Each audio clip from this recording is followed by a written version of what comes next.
seemed like the Saints really got killed on taking Marcus Davenport where they did yesterday in the NFL draft. And it's because they gave up a first-round draft pick to go get him. Now, this young man, I feel, is going to be a stud in the NFL. Potentially, I'm biased because I got to see him up close and personal in action live in front of me in a game that I wasn't just watching what was on the television screen. I actually called this game as the color analyst last year, UTSA versus Marshall, with one of the guys from the NFL Network, Dan Hellie. He was doing the play-by-play. I was doing the color. And we called it for the Stadium Series and Facebook Live. And I got to watch Marcus Davenport away from the football. Got to watch him off of the camera.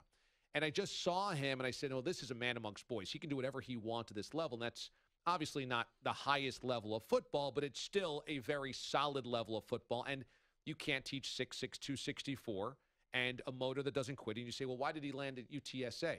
Well, he landed at UTSA because in San Antonio, he wanted to stay close to home. He had offers that he could have went elsewhere, but he said, I want to stay in Texas. I want to be close to home. I want to build this program with the coaching staff here because they had just become Division I. So he liked that challenge. I think Davenport's going to be great. Now, they give up a first-round draft pick next year to get him. And you say, boy, you give up a first-round draft pick for a guy from UT San Antonio, a team called the Roadrunners. You're going to give up a first-round draft pick. But I agree with Sean Payton because he goes, well, what's our first-round draft pick next year? He goes, we hope that it's late 20s, early 30s. We hope it's at the end of the first round. If they win the Super Bowl, it's number 32.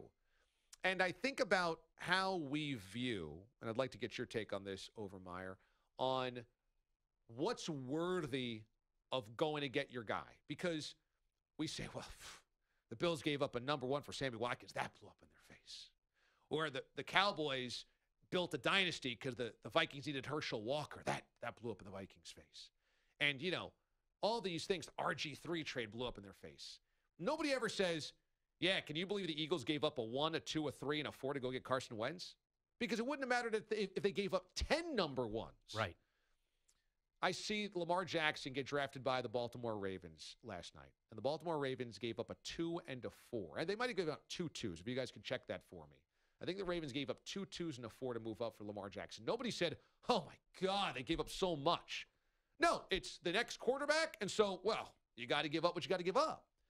If Marcus Davenport turns into a Pro Bowler, giving up a first-round draft pick next year, especially if you're trying to win a Super Bowl now because it's Drew Brees time, I think if you're going to get the guy you really love and he turns into a Pro Bowler, it kind of doesn't matter what the price is.